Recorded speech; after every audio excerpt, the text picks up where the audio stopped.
Hello guys, welcome to EasyFi.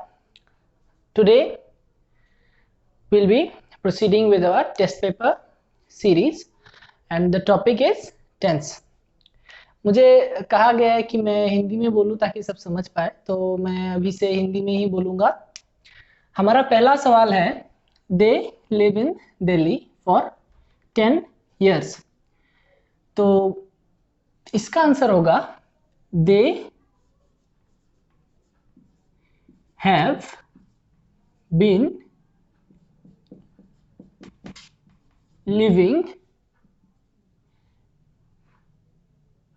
in Delhi for 10 years। Now अगले सवाल पे बढ़ते हैं। When he came it be all over। यहाँ पे be हो जाएगा was। When he came it was all over। तीसरा सवाल, he stay here until you return। he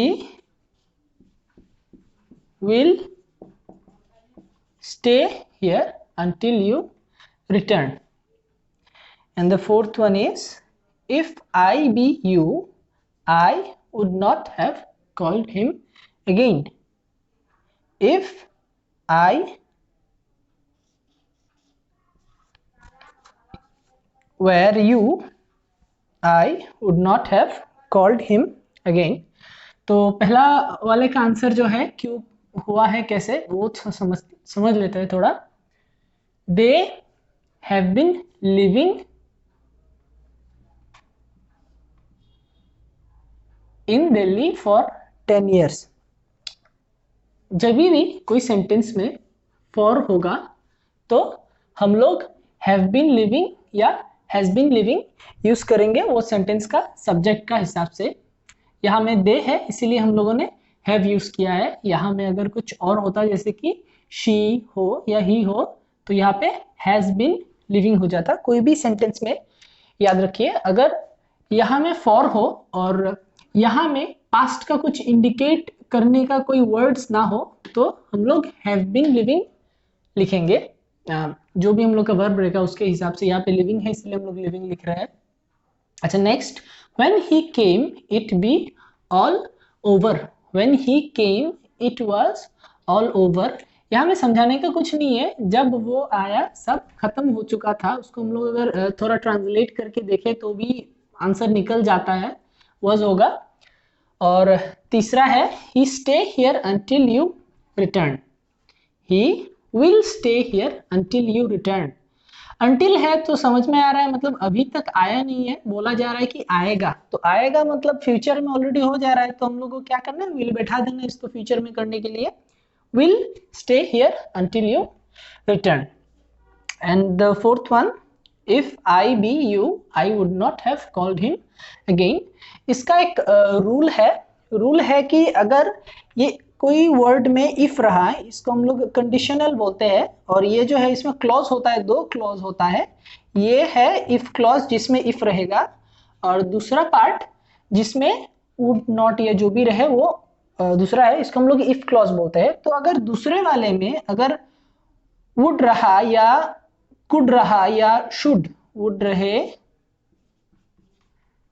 could रहे शुड रहे ऐसा वर्ड्स रहे, तो यहाँ में हम लोग को क्या करना है, यहाँ में हम लोग को पास्ट टेंस यूज करना है। तो बी का क्या करना है, were. If I were you I would not have called him again.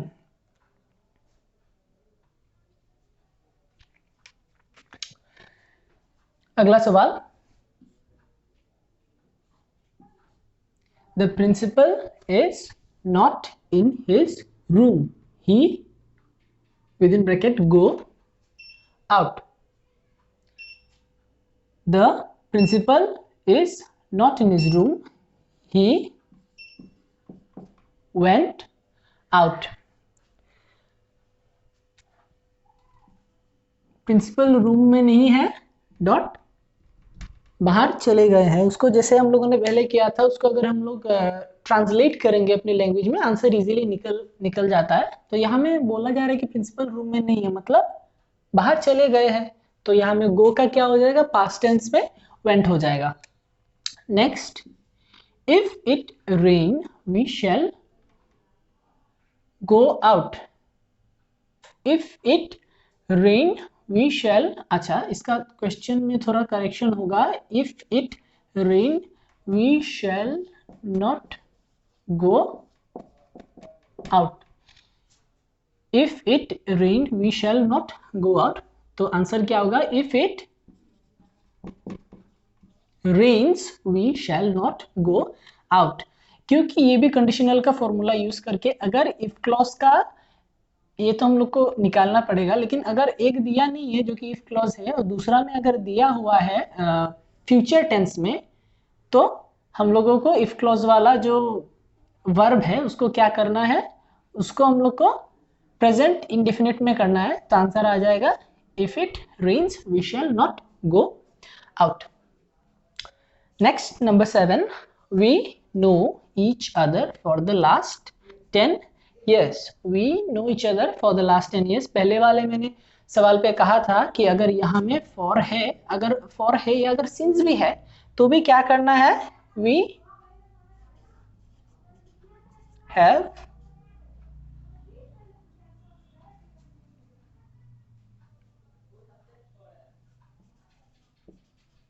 known each other for the last 10 years. अच्छा, यहाँ पे हम लोग एक चीज करेंगे, यहाँ पे हम लोग have been knowing each other नहीं लिख के हम लोग एक चीज कर सकते हैं, हम लोग we have known each other for the last 10 years ऐसे भी लिख सकते हैं। क्योंकि ये क्या होता है ना, इंग्लिश में बहुत सारी चीजें वो जनरली जो बोला जाए उसका एक बाद में एक्सेप्टेबिलिटी आ जाता है। तो we have known each other for the last 10 years ऐसे भी लिख सकते हैं। तो अगर हम लोग हैव नोन लिखेंगे तो भी इसमें गलत नहीं होगा, करेक्ट होगा, we have known each other for the last 10 years। और जनरली भी जब बोला जाता है तब यही बोला जाता है, इसलिए हम लोग ये लिखेंगे, it is time we go to bed. इसका होगा, it is time we went to bed. अच्छा, वेंट जो है हम लोग, आप लोगों ने स्कूल में सुना होगा शायद, इसका गो का गो ही रह जाता है या ऐसा कुछ।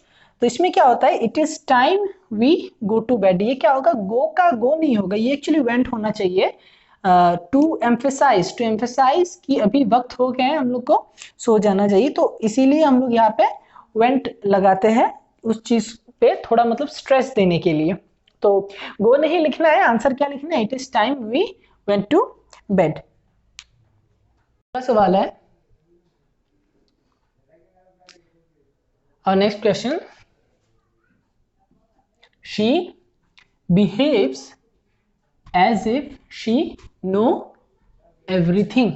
तो इसका हो जाएगा, she behaves as if she